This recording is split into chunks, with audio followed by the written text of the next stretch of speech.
Usambara Mountain TV, furaha yetu daima. Kwa majina naitwa Padre Faustin Furaha, ni padre ninayehudumu katika Sekretarieti ya Baraza la Maaskofu Katoliki Tanzania katika kurugenzi ya mawasiliano.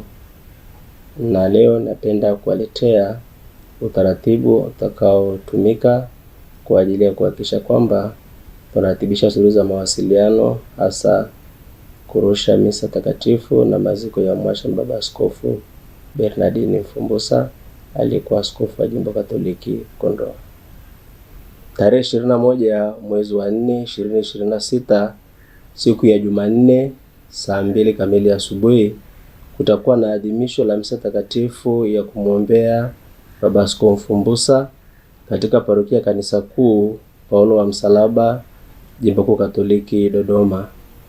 Vyombo vyetu vya habari vitarusha misa hiyo mbashara. Baadaye siku hiyo jioni ya saa 10 tutakuwa na misa ya vigilia kwa ajili ya kuendelea kumwombea Baba Askofu Mfumbusa, na misa hiyo takatifu itarushwa na vyombo vyetu vya habari. Misa hii itafanyika katika Kanisa Kuu la Roho Mtakatifu jimboni Kondoa.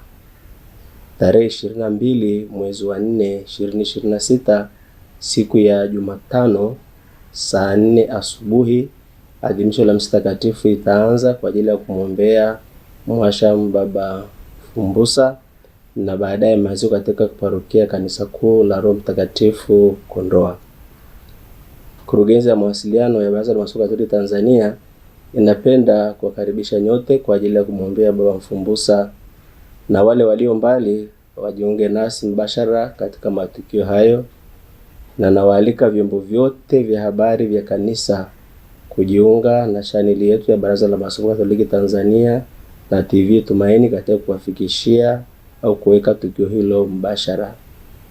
Tuendelee kumwombea Baba Askofu wetu ili Mwenyezi Mungu apende kumshirikisha furaha za Pasaka.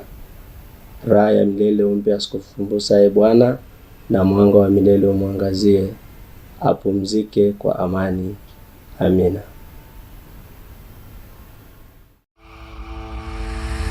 Usambara Mountain TV, furaha yetu daima.